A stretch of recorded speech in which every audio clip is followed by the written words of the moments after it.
I used to tell my friends I'd never leave this place. Always stay right here, tropic breeze upon my face. You wanna come back when the wiki tiki calls you wanna... Hello, Scoopsters. Hello, fools and ghouls. So sorry once again to Michael Vito Valentino. We couldn't have him on today. But Ben, we have someone even better. Why don't you introduce Who's him? that? With my clone here, we are proudly happy to have David Kessler, my brother. Not as much a Scooby aficionado, but David, I know how you've been doing, but how are you? And can you tell me, what do you remember, whether it was me watching the last Scooby-Doo when we were younger or you watching Scooby-Doo? Do you have any favorites? What do you remember? Tell the world. All right. So I'm doing pretty good, Ben. Thank you for having me. The thing I remember the most is our mother, just saying that you watched a lot of Scooby-Doo. Whenever we brought up Scooby-Doo, that's all she said. Yeah, she said the other day. Cyber Chase is the one I remember the most, which is by far the best. And all the others kind of faded into obscurity. I remember, original episodes, but besides that, I'm trying to think. I don't know. Solid. And today we're talking about Aloha Scooby-Doo, which I remembered a lot as a kid. Kalle, what did you remember? And then watching it now, as we've been doing, can you give the one sentence summary of this movie if no one has ever seen it? Sure.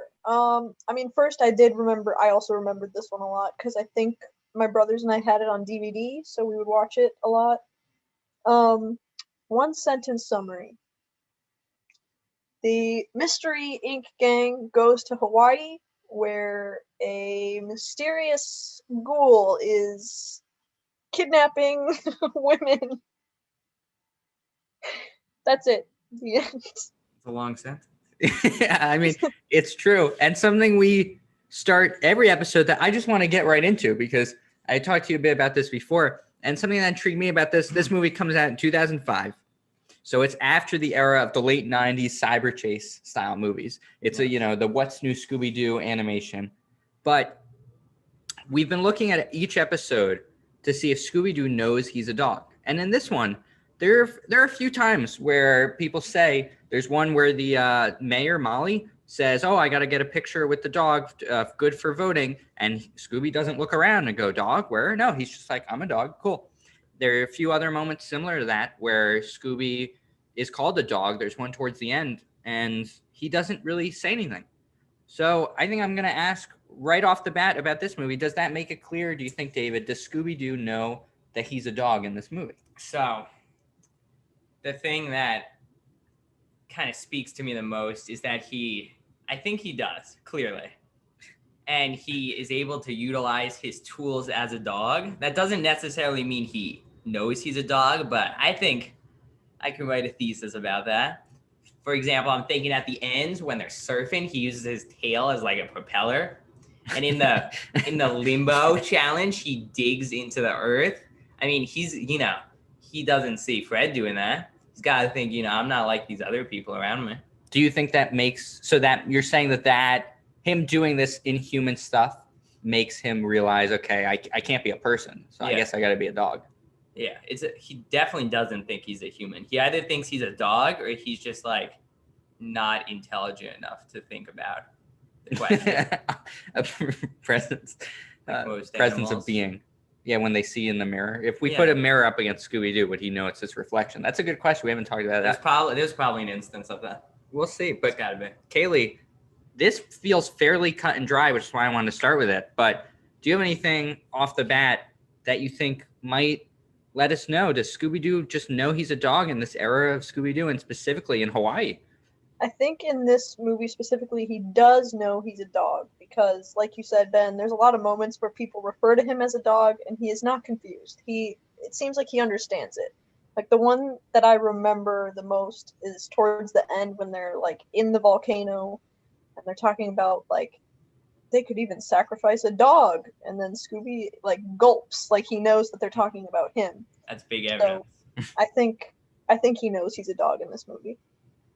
Yeah, and I think I just think, I don't know what it is about the early 2000s going on later. I think they just kind of ditched this idea of the playfulness of playing around with Scooby knowing he's a dog. But look at this, a segue for myself. They didn't ditch the references to each other. We have what I thought was the mystery machine, which then you said is not. We had to rewind. We rewinded it, and Fred says that it's a rental car that he just had painted like the mystery machine, that they drive around, same color, looks like it. There's a moment where they make fun of Fred because his middle name is Herman.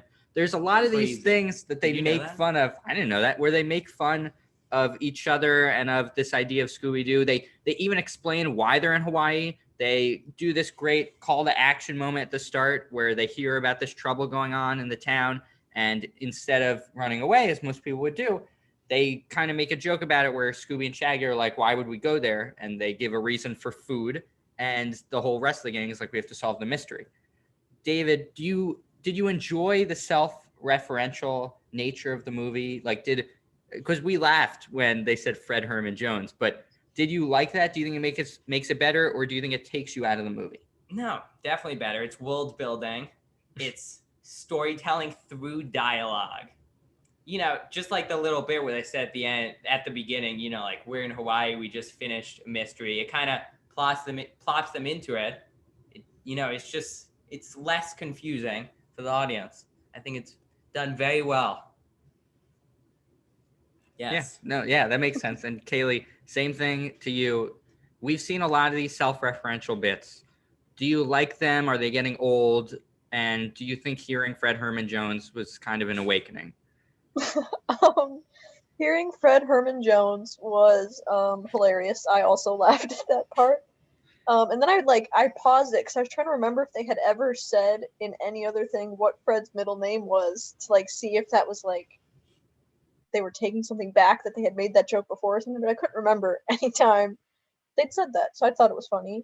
And I think the self-referential stuff, for scoopsters like us, it makes it more enjoyable because like we see how they're like adding new stuff and like playing off of stuff they've done before, and I think it makes it more entertaining. Something about this movie that we actually talked about in this will come out before, so a later episode with Bradley Clark, and tease was how a lot of time we're doing this mystery, and I know David throughout the movie it became a running joke. Every time a supporting character popped on screen, you would go, they're the villain, it's them. But in this movie, the tiki comes out, he looks like he's 9 feet tall, and he immediately, the first thing he does is he goes surfing on these huge waves after this before Manu is captured. And then after Manu is captured, voiced by Mario Lopez, he goes surfing again, and he is introduced as this surfing champion. So I think it was fairly obvious from the very beginning all the way to the very end entirely that Manu was the villain, which kind of it made it less enjoyable for me based on my memory. Why at the start were you yelling that each character was the villain? Okay. And why did you think it was not as obvious? First off, everybody's surfers, so obviously he was a very good surfer, the Tiki and Manu, but it wasn't very obvious. And the movie did a lot of these, like, I didn't know Scooby did this. I thought it was just obvious who the villain is, just, based on one clue. But they left, like, a lot of clues throughout that they didn't solve until the end. Like what was it? Like Manu leading them through the jungle the wrong way, and the surfing sticker on the board, and other ones that I forget. And there were a lot of them. And for me, if it took me like 75% through the movie to be like, it's definitely him, then it must have taken like a 5-year-old. They would have been like, oh, it's the main character, kind of. Like, Kalle, did you find it obvious that Manu was the villain very early on? Did you remember that? And it kind of crushed me a bit because I remembered it, but then I was like, oh, well, that is literally he surfs and Daphne goes, I think I know who it is. And I was like, we're 20 minutes into the movie. What are your thoughts on this? Yeah, I did remember that it was him, so I don't really know. I can't say if it was obvious or not because I just knew the whole time because I remembered that it was him. But I do think it was fairly obvious. I don't mean to. Never mind. I take it back. don't want to be rude here, but you know, they have a lot of supporting characters in this that I enjoyed. Tom Kenny plays a real estate agent trying to sell people, along with the mayor trying to sell them condos in a new complex. There's Adam West plays this guy named Jared Moon, who's like a hippie who's clearly on drugs, who works for Weird Al. we thought it was Weird Al, who works for Aloha, who was sponsoring the Mystery Inc. So there are a lot of different characters. We have Little Jim, who's Manu's psychic, who's a big guy. He's not little. It could have been Snooki who was kidnapped. You could think it was her. She was part of it, but I liked that there were definitely more characters who it could have been. There was just not enough motive. And skipping to the end a bit, going off what a 5-year-old would think watching this. I was 5 when this came out in 2005. It ends with the reasoning for doing this. I thought it was because they hated the white people coming in. No, they wanted everyone to leave so it would lower the real estate price so that they could buy up all of these shore properties and rent them and make a killing off of them or sell them. As you said when we watched it, this is extremely confusing to a 5-year-old, anywhere up to, I don't know, 10, 12, like just explaining the concept. No, we're lowering the stock price of the company to make this. So we're lowering the seashore property price to make this go up. So that way we can buy it for cheap. Like, it's easy to explain, I think, to a point. But if you're a kid watching it, I think you're just like, oh, bad guy. Do you think that, again, did it make it more enjoyable for you watching it, that there was a real reason for them? Because I didn't feel bad for them. They were committing crimes. But, you know, I can see the reasoning there. Unclear motive. The only thing referencing money was the one scene with, I forget his name, but like the guy and the woman. The guy played by names. Yeah, the mayor. And they were talking about, you know, how they're losing money or whatever, and they need people to stay. But like, besides that, just came out of nowhere. Yeah, and they were only losing money because of the wiki tiki, who is Manu. Yeah. So it's not like there was any. It's not like property was skyrocketing there beforehand. We don't know. We don't have that context. Maybe the property was already going down, and the white people were really only there to go to the surfing competition. So I was a little confused as to why there wasn't like this whole influx of outsiders. They said there was, but we didn't really see it coming in to buy property. Maybe just the threat of having these people selling the property and really pushing for it. Kalle, do you think this works if you're a kid watching it? And if so, why? If not, would you rather see something else for a motive for the villains of a Scooby-Doo movie? Yeah, I would much rather see something else for a motive. I don't think this is a great thing. Like, doesn't make sense to kids. Also, it's just a really random, like, crime for them to be solving. Like, it can't just be, like, a murder or a theft. It has to be, like, real estate fraud and, like, insider trading. Like, it's so random, and I don't get, it's just boring. I don't get why they chose that to be the motive, but whatever. I did love Lil Jim's reaction, though, every time something would happen. He'd just be like, what? No, how dare you? Yeah. What? And I also want to point out with the Wiki Tiki, something that we talked about beforehand, we call it an animation error. But before we get into that, the proportions I was pointing out, you know, Scooby-Doo's on 4 legs. When he stands up, it looks like he's 8 feet tall, because I'm estimating Shaggy 6'3", 6 foot to 6'5". Yeah. And the Wiki Tiki must be 9 feet tall, if this is correct. Not only is Manu surfing as the Wiki Tiki, he has robots, which we'll get into, but he's a really bad surfer. He falls both surfing action scenes. He just completely falls off. Maybe it's because he's in a 9 foot tall Disney-like character costume, but I was not very impressed by his villain skills. Going into the proportions, you argued with me that Scooby is not that tall. When you're watching an animated movie as an adult, basically, does it bother you when something like that pops up? Like the animation error we saw, and if you can explain what that was? Yeah. So the animation error, just for a few frames for one of the scenes, it was just like some text in the top right, which was red, which was clearly like a, what's it called? Like an animation note for like another person. I don't know if it was that. It was something It was weird. a word. Something off. And the fact that he like falls over. Okay, first off, They never explained how he can breathe fire.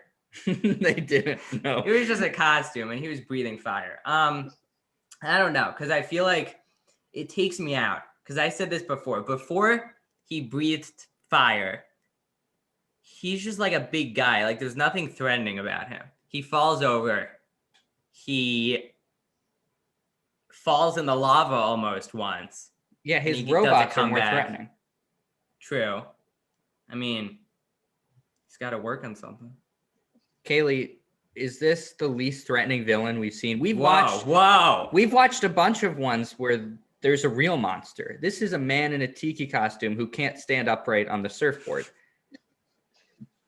Is this the least threatening villain? His robots, I think, what did the wiki tiki do the entire time? Nothing. The robots did all the kidnapping and everything, and they caused damage, and he kind of just sat there and made the volcano look like it was going to erupt. Yeah, I think this is probably the least threatening villain we've seen. He literally just makes a big cloud of steam and falls off his surfboard. And then also somehow breathes fire. But, yeah, he doesn't really do anything that's that scary. It's the little robot tikis that try to do most of the work. It's really not him. He's just a big guy. Going to the robots. Yeah, Kalle, you can start 3D animated So robots bad. where they all of a sudden cut and it's like a zoom in, and it is very much, it kind of looks like Spy Kids 3, if you know what I'm talking The about. fingers? Yeah, kind of. Yes. Where it just like totally clashed the 2D animation style of the rest of the movie. But the robots too, they're literally little men with 3 fingers. And we'll get into fingers because Scooby apparently has 20 toes, but Yes. they have just 3 fingers and little tiki masks, and they're just robots who they also have biceps. It's insane to me. What did you find either intriguing or what turned you off about the robots? What turned me off about the robots? I was definitely not turned on by the robots. Let me say. I was. I don't know. They just, honestly, they reminded me of Scrappy-Doo. They were annoying. They're just like little short, little annoying things that just like go around and make a bunch of noise. It reminded me of Scrappy-Doo, and I didn't like them. They danced at the end. They did dance and they They kidnapped women. They did a good job. I guess it was a fake kidnap now that I think about it. Snooki did a good job of acting like it was a real So kidnap. why were they kidnapping Daphne? Yeah, I don't know. I don't know why they tried to kidnap Daphne. But do you have a hot take on the robots? Did you, because we saw them and immediately we're like, whoa, what is happening right with this? Do you think that animation just clashed too much with the rest of the movie? Yeah, it's that thing, early animation, trying to make everything technologically, advanced, and CGI. yeah, not the best. I mean, it's even worse because there was one scene where it was all like the normal 2D tikis, and then it cuts and they're the same ones but 3D. Yeah, when they're chasing them. Yeah, and it's just so. And at the beginning too, there were 3D like dolphins in the intro or something. Remember when Yeah. like it's the bird flying or whatever? We're going to have order, but we can go to the Yeah. start because we didn't start the start where we kind of just see the mystery gang vacationing, and there's a common theme throughout the movie that they're just kind of, they're on vacation. 2 things I noticed about this. One, Fred at the start, they hang glide with Scooby, Shaggy, and Fred. Fred did not read the instructions. They're doing it on their own. There is no guide off cliff that looks at least 50 feet up, if not more. And then throughout the rest of the movie, Fred is constantly hang gliding, and the wind, he can apparently just control the wind. It messed me up a little. And the other thing I wanted to point out was Daphne throughout this movie knows almost everything. Velma was the dumb one, I would say. And you even pointed out that this is the worst thing about the movie. Velma is supposed to be the smart one. And in this one, she just copies a point someone else says, and Daphne's the one who points everything out. Daphne almost falls from the bridge, the little rickety bridge, when they're crossing paths, and she does a smart thing. She drops her purse, which I don't know, could have had her social security ID, could have had her wallet, that all of her credit cards could be gone, but she took dental floss and flung herself up. And I think Daphne's the real hero of this movie. Kalle is someone who loves Velma. Can you just tell me, did you notice this too? And did did it strike out to you as much, or are we overthinking watching it? And like, was it just like it just felt different? What do you think about the characterization of them was different? Yeah, it definitely stood out to me too. I noticed it that Velma just really doesn't have an original thought until the end of the movie when she's the only one who figures out that it was Manu, which is also weird. It's like everybody else's guesses for who it's gonna be, just it doesn't make sense. And then Velma's like, actually, he's a good surfer, so obviously it's Manu. And that's literally the only time in the entire movie that Velma has an intelligent thought. And then the rest of the Daphne is killing it in this movie, which I love to see. Even though I love Velma, I'll let Daphne have her moment. She can have this one. David, you said that this was the most annoying part of the movie to you. Yeah. As someone who doesn't watch or did not watch as much Scooby-Doo, you're aware of what these characters are supposed to represent. Of course. By going against the type, is that why it annoyed you? I want to hear. So, first question. Did you watch any movies in this, like, 2005? Yes. Were they, like, the same thing? Because I'm wondering if they are purposely trying to take Daphne out of, like, that stereotypical mold. Not really. So that's weird. Yeah. Because, okay, Daphne did everything regarding the mystery. She found the hair blowing, her hair. She, at the beginning, discovered that Manu, was familiar because the surfer. Wait, I'll give just before her hair was blowing.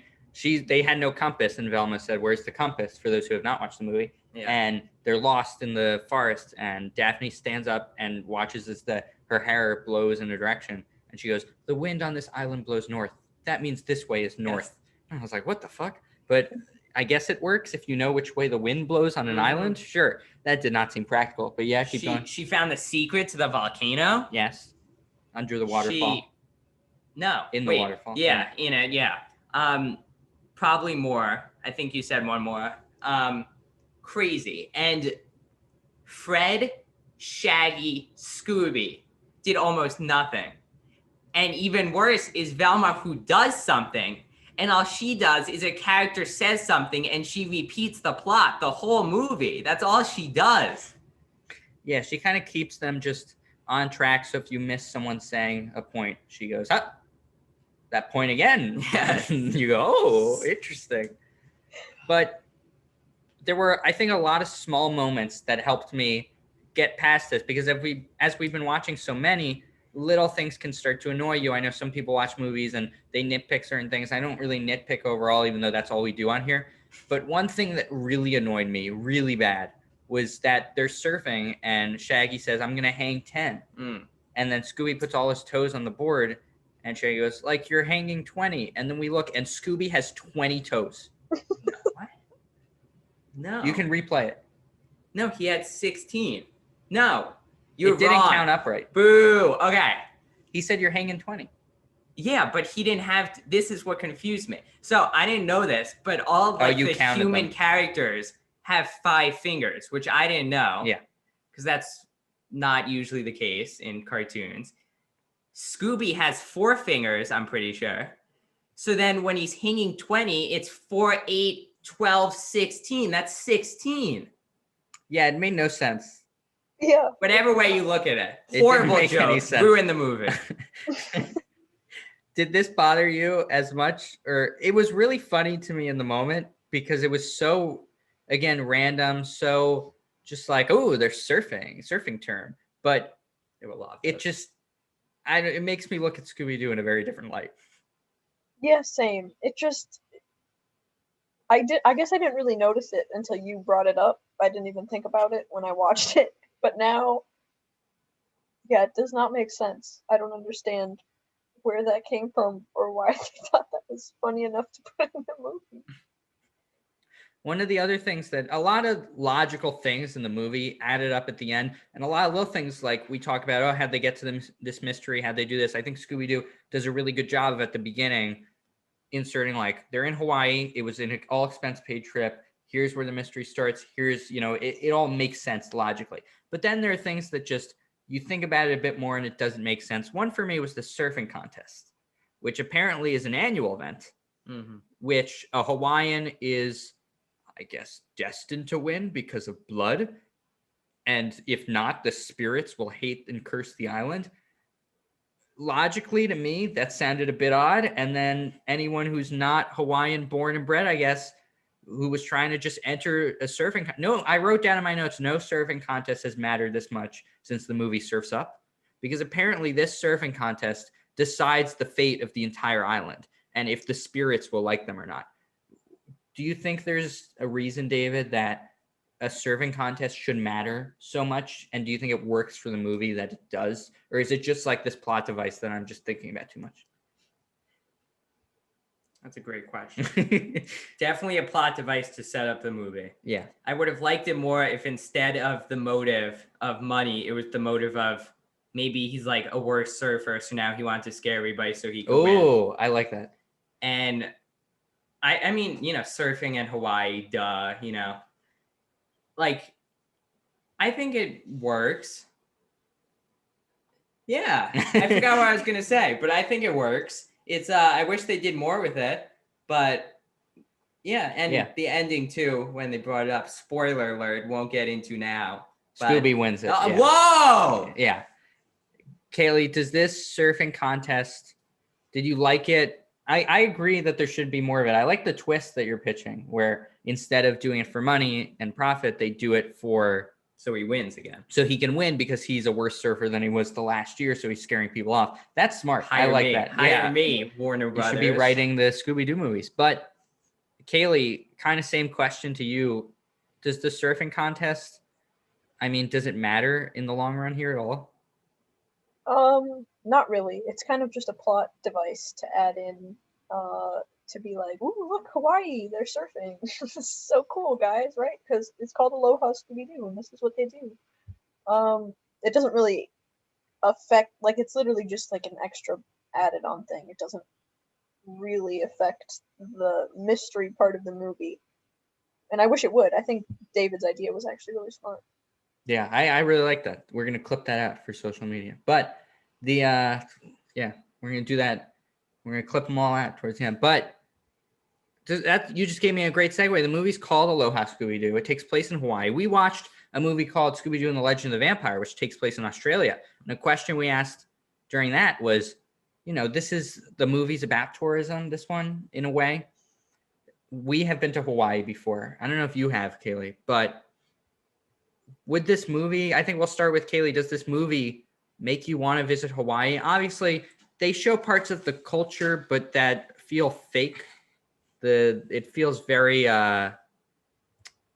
just not, it feels like they consulted people and then said, we'll put a curse in there, which I'm fine with because it's a kid's movie, but it doesn't represent Hawaii in the best. It represents it in a nice light because it looks very nice there, but it doesn't represent the people in the best way because at the end of the day, the Hawaiians are the villains who are, I guess, in some way honorable because they're trying to get their land back, but in other ways, they're committing a crime. So would this movie, in a long way of me saying that, would this movie make you want to go to Hawaii? If you already wanted to go, does it help? Does it hurt? Yeah, I mean, I've always wanted to go to Hawaii, but I think watching this movie, not because of anything specific that happens in the movie, but just because it reminded me that Hawaii is a place, I was like, yeah, I'd like to go there someday. It's like, I remember, Hawaii seemed pretty cool. Wish I could go there. But nothing like specifically about the movie. I was like, now that I need to go to Hawaii to see. I was just like, yeah, I remember Hawaii. That's a cool state. Same thing to you, David. Does this movie, did it kick anything in you? The music was very reminiscent of Lilo and Stitch, and I like that a lot. But did the movie kick anything into you to go, oh, I remember when we went to Hawaii, and I would like to go back? I'm glad you asked. It is tangent time. All right. So, probably going to talk about this later, but this movie does not look good like you said. This is like... You didn't like the way it looked? No, it looked really good. Oh. This atmosphere of this movie is like by far the best part of the movie. Like by far, easily. Yeah, if this movie took place in like Wyoming, this would be the worst Scooby movie ever. But this is like so good because it's Hawaii. And it's not just how it like, you know, it's not just like flowers, trees. It's like they enter the volcano cave and like the background, like the dark atmosphere, the lighting is like really good. And the beginning, the bird soaring through the credits. Was it a bird? Yeah, it was a dolphin and birds. Yeah, soaring like through the canyons and stuff was so good. And the music, and especially the sound effects. Like whenever a character got spooked or like they started talking, it was like, duh, duh, duh, duh. And it was so good. And it's just the theme of Hawaii. I think they did a great job. Yeah, I think that's why I liked it so much as a kid. Because Kalle, you said you had the DVD. I remember the DVD was like one of those flip open ones. Mhm. And the box art, every time I would see it, I'd just be like, that looks dope as shit. Like it just looked, the logo's really clean. You'll see it. I have the thumbnail mocked up. It looks really nice. And it just, I don't know. I just like the tiki aesthetic, and I like the way that looks. And I think it looks exotic, you know, it looks nice. And it just, I think it just looks really smooth and clean. It didn't make me, I think similar to you, Kalle, it didn't showcase anything specific about Hawaii, but it definitely made me go, oh, I really like, you know, the type of, you know, sounds and things that I'm hearing. And it makes you associate that with Hawaii, even if that's not what Hawaii is like. One other thing about the plot of the movie and the characterization, before we get into another important question about dating, is Fred is really dumb in this movie. And we mentioned it a few times watching it. Yeah, you know, Fred holds up at one point the be gone sign, and he says, "What's be gone?" Be gone, yeah. Yeah, and he does a lot of similar, just little dumb things, like with the car, with them making fun of him, and then all of a sudden he can control the wind too. But it's another one of those characterization things that we have said. I think Mark Herron brought up first that Fred is a himbo, which is the male version of a bimbo, which is, you can Google it. But this movie did nothing to help Fred's intelligence or his trap setting. And I don't know, it just, the chasing, and it didn't help. Like even Velma at the end, even if she says dumb stuff towards the end, she knows who it is. Like Kalle said, she's the one who does the unmasking, and she's like, it's Manu. But Fred has no redeeming moment in terms of his knowledge in this. Kalle, just to go back to the characterization to finish it off, it felt like every character was a bit out of their comfort zone. Did you like seeing that, especially with Fred? Yeah, and I'll go back to what we talked about before, how it was Daphne kind of being the one to like take charge and figure out all the stuff. I liked that. Because it can get really, really repetitive if it's literally Daphne's always the bimbo, Fred's always the himbo. Velma's the smart one. So I liked that Velma and Daphne kind of switched. Fred didn't really change. It's just like he just got even dumber than he is usually. And then Scooby and Shaggy, I feel like, were pretty typical of themselves, which they're the two that people watch for. So it was entertaining. I enjoyed it. Now to go into a staple question we have on here, which I'll give you time to think about. I'll have me and Kalle answer first, and then we'll get to you, David. A question we ask every time is this a good date movie? If someone picked out this movie on a first date, would you go on a second date? Would you pick this movie out on a first date with someone? And I'll start. I think it's a fantastic date movie. Not only because I think the villain's obvious, and because there's Tom Kenny, there's Mario Lopez. These are big names. Everyone knows SpongeBob. You can point this out and be like, holy shit, that's him. You know, you didn't pretend and Google it and say, oh my God, it is. Something like that. It's also a short runtime. It's about an hour 12. It didn't blow by in terms of feeling super fast, but it didn't feel like it took forever. It felt like basically an hour, which is what it was to me. And it has bits of nice, weird moments that you can make fun of, like Fred Herman Jones. It's got a moment about history with the colonizers coming there that, you know, if you want to, I could see you segueing into a date, into different talks. I think it's a nice background movie that you can jump in and out of. So I think it just works as a movie to watch with other people. We were laughing a lot during it because you can make a lot of jokes during the movie. And for that, I'm going to say it's a fantastic date movie. Kalle, do you agree? Is this a good date movie? I'm going to agree with you that this is a good date movie. I think visually, like the colors and everything, like David, you talked about, like the atmosphere of the movie is just really, really good. It's really nice to watch. So I think, and I do think it's a good background movie. You don't have to be completely engaged in it to understand what's happening. There's a lot of things to make fun of and joke about, and for those reasons, I think it's a great date movie. And Yeah. David, do you agree? Is this a good date movie? You can say it's a bad date movie. You can say it's You can say, you can qualify your answer. Sometimes I've said that it's a fine date movie, but I would pick something else. If someone picked this out on a date, would you be like, that was a great movie, let's go on a second date?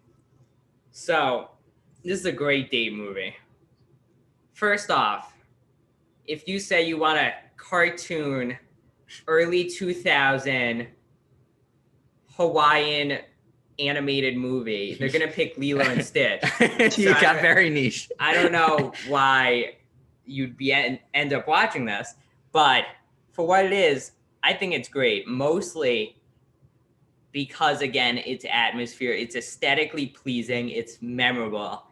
One thing I forgot to mention, they all have different costumes and clothes. Fred's got the flowers, Shaggy's got the straw hat. You see little Jimmy, he just melts your heart right away. Big dude. Yeah. And yeah, same reasons. I think it's pretty good. Great. And I think this is a perfect time to get into our last question here. Oh, Which is, we're going to rank this movie out of 10, 10 being the best, 0 being the worst, out of 10 Scooby snacks. You can give it any weird decimal rating you want to. I'll go first, then Kalle, to give you some time to think. We're going to give it a nostalgia rating if you remember seeing it as a kid. If you don't remember it as a kid, you don't have to give it a nostalgia rating. I'm going to give this nostalgia rating a very solid, I'm going to give it a 9.2 Scooby snacks out of 10 for nostalgia. Decimals? Yeah, I'm going to give it, because I just really remember. I remember exactly where I watched it, and I'm looking there because it was upstairs. We're in our basement right now, and I remember exactly where I watched it. I remember I watched this movie several times, and just the atmosphere, even knowing, like, I wish I didn't know who it was so obviously, but other than that, as a kid, I didn't, and for that, it made it so much better. And as an adult, going to my current ranking, there were a lot of funny moments, like when Shaggy and Scooby love macadamia nut pie, and all of a sudden everyone loves macadamia nuts, that you can just make fun of. And it was an enjoyable watch that we sat through, and we took notes, and we were laughing really hard taking notes. And so because of that, I'm going to have to demote it a bit, because I knew who the villain was, which made it a bit less enjoyable. What? But I'm not going to demote it much. I'm going to give it a 9 out of 10 for my current ranking, because I What? really liked. Is that you're the best one that you've watched? But I really like this movie, and I can't tell you a tangible reason why I like it, other than just the little things add up for me. And maybe my nostalgia creeps in a bit to my current day watching, but I think it just was a really fun watch to go through. And as a background show, like you were saying, Kalle, it really works. So what are your 2 rankings? Wow, I was not expecting you to give it that high of a ranking. That was a shocker. My nostalgia ranking, I'll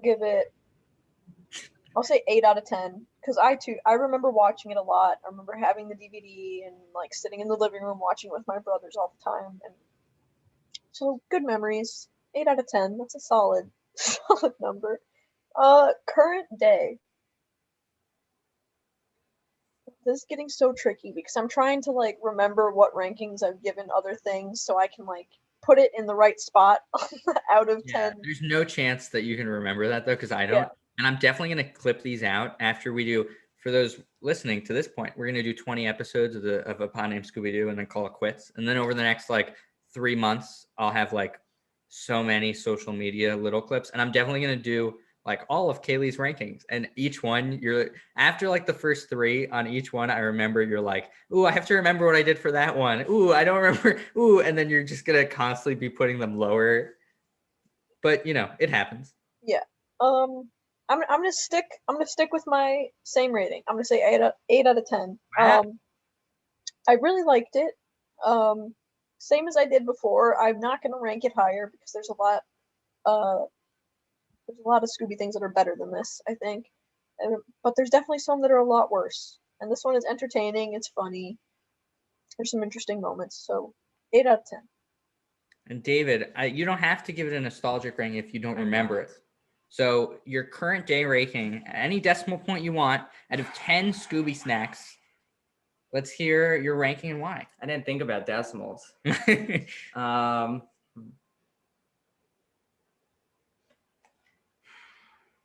So I think the plot is too generic. And that's my least favorite thing about this movie. Because, I think the atmosphere is amazing, but then the plot is just a simple plot. And I didn't like the robots. Manu is, it's too generic. I like Manu. Okay. Little Jimmy was pretty good, though. And I think I'm going to give it a 7. 7 flat? I don't know about decimals. Let's just call it a 7. That's still high. Yeah, it's fun, but it's nothing groundbreaking. But you should definitely watch it. And it's funny. Yeah, it's fun. Even like we were laughing a lot at the movie, but we were laughing with the movie a few times. It's funny. Like I think they want you to laugh at the macadamia nuts, and it was funny. And Scooby, there was a limbo contest, and he dug the earth to go under the limbo, and nobody seemed to realize that. That's bullshit. That should not count. I'm realizing right now, because we watched Scooby-Doo and the Reluctant Werewolf, where they travel he has a monster truck. And Kaylee, do you remember the scene where he digs under? Yeah. That's the exact thing that happened in this movie with Scooby. So I was a little like, what? I'm just just reused animation. Yeah, they just reused the same trick. That's, I guess, Scooby can now. He's a fast digger, though. Got to give him props. So your final ranking is going to be a 7 out of 10 Scooby snacks. Pretty good. I think that's pretty high. David, this is the end of the podcast. Thank you so much for coming on. Yes. I will see you immediately after we stop recording as we live together. But it was very nice to watch a Scooby-Doo movie with you. And yeah, thank you for doing this. You're welcome. Kaylee, let's hit him with the outro. Rut-row. Looks like we're all out of time. Sorry once again to Michael Vito Valentino. We couldn't have him on. But we'll see him next time on A Pod Named Scooby-Doo.